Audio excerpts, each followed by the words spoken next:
आता जॉब फेअरच्या बाबतीमध्ये आपल्याला जे सांगितलं त्याची संकल्पना अशी आहे की आपण वर्षातनं वारंवार दर 3 महिन्याला अशा प्रकारचा जॉब फेअर घ्यायचा।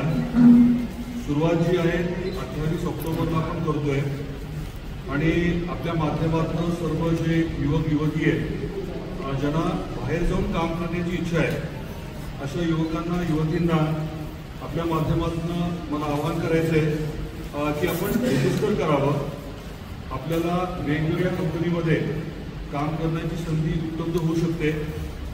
28 तारखेला इथे इंटरव्ह्यूज होतील आणि त्याच्या माध्यमातून सिलेक्शन होईल। हा एक भाग आहे, म्हणजे रोजगार हा एक भाग आहे। त्याच्याच बरोबरीने स्वयंरोजगारासाठी देखील मोठ्या प्रमाणामध्ये आपण या जॉब फेअरमध्ये माहिती देणार आहोत। म्हणजे ज्या मुलांना मुलींना धाराशिवमध्ये राहूनच स्वतःचा उद्योग व्यवसाय करायचा असेल तर त्यांना कुठल्या कुठल्या योजनेमधून किती अनुदान मिळू शकतं, कर्जाच्या बाबतीमध्ये काय सुविधा उपलब्ध आहेत, कुठे अडचण आली तर नेमकं कुणाला भेटायचं, हे सर्व आपण आवर्जून बघणार आहोत।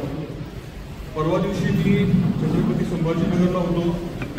तिथे ऑरिक सिटी जी आहे ज्याला आता MITL म्हणतात, तर तिथे आवर्जून मी गेलो होतो। 10,000 एकरवरती एक लोकेशन 2,000चं आहे शेंद्र्यातलं आणि 8,000चं बिडकीनचं। तर तिथे टोयोटा या कंपनीने 50 एकर जागा घेतली आहे आणि प्रशिक्षण केंद्र तिथे ते सुरू करत आहेत। त्याला थोडा वेळ लागणार आहे, त्यामुळे आपण आता असं ठरवलं आहे की आपल्या धाराशिवसह 8ही जिल्ह्यांमध्ये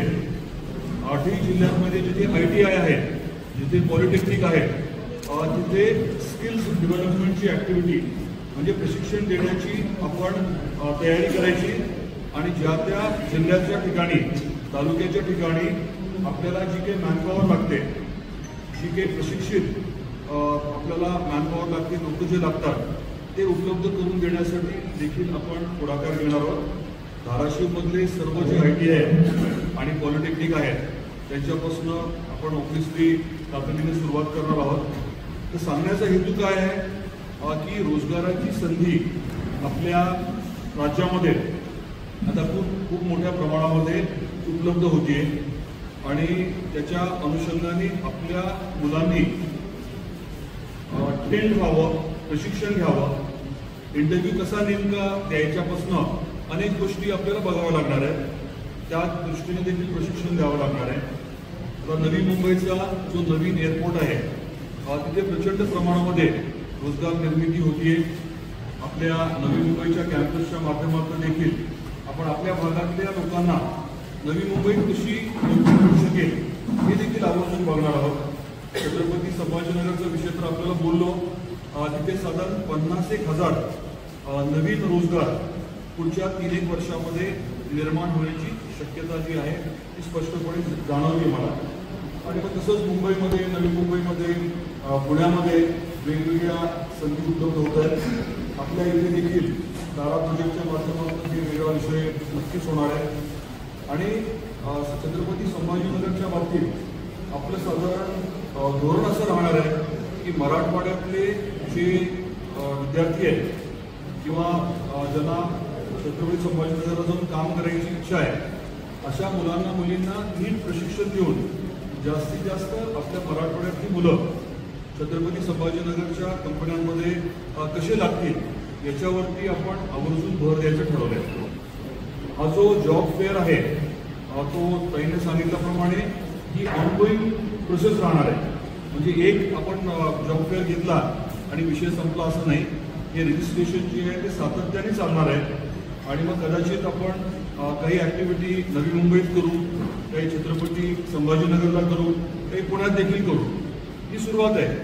जे आपल्या धाराशिवचे मुलं मुली रजिस्टर होतात त्यांना नोकरी उपलब्ध करून देण्याची एका अर्थाने जबाबदारी आपण या कार्यक्रमाच्या माध्यमातून स्वीकारतोय। आणि दुसरीकडे स्वयंरोजगाराच्या बाबतीत देखील हँडहोल्डिंग, आता आपण CMEGP, PMEGP वेगवेगळे जे आपले महामंडळ आहेत त्याच्या माध्यमातून मदत करतोय। परंतु ताईंचं जे ऑर्गनायझेशन आहे त्यांच्या कंपनीच्या माध्यमातून त्यांनी ज्या काही सिस्टम्स डेव्हलप केल्या त्याचा योग्य वापर करून स्वयंरोजगाराच्या बाबतीत देखील आपण अधिक चांगलं काम करून जास्तीत जास्त कुटुंबांना कसा याचा फायदा होईल यावरती आम्ही जास्त लक्ष द्यायचं ठरवलं आहे. आपल्याला विनंती आहे की ही दोन्ही विषय म्हणजे रोजगार मेळावा आणि त्याच्या बरोबरीने स्वयंरोजगारासाठी मार्गदर्शन हे 28 तारखेला आपण घेतोय. याची माहिती आपल्या माध्यमातून जनतेपर्यंत पोहोचावी. थोडा आधी आम्ही कार्यक्रम मुद्दाम घेतला आहे. आज 12 तारीख आहे आणि दिवाळीच्या नंतर इमिजिएट येणाऱ्या मंगळवारी आपण घेतलं आहे. त्याचं कारणच असं आहे की या कालावधीमध्ये लोकांपर्यंत माहिती नीट पोचावी, त्यांनी रजिस्टर करावं आणि 28 तारखेच्या कार्यक्रमाच्या माध्यमातून जास्तीत जास्त आपले जे उमेदवार आहेत, इच्छुक आहेत, त्यांच्यापर्यंत माहिती पोचावी, त्यांना लाभ भेटेल.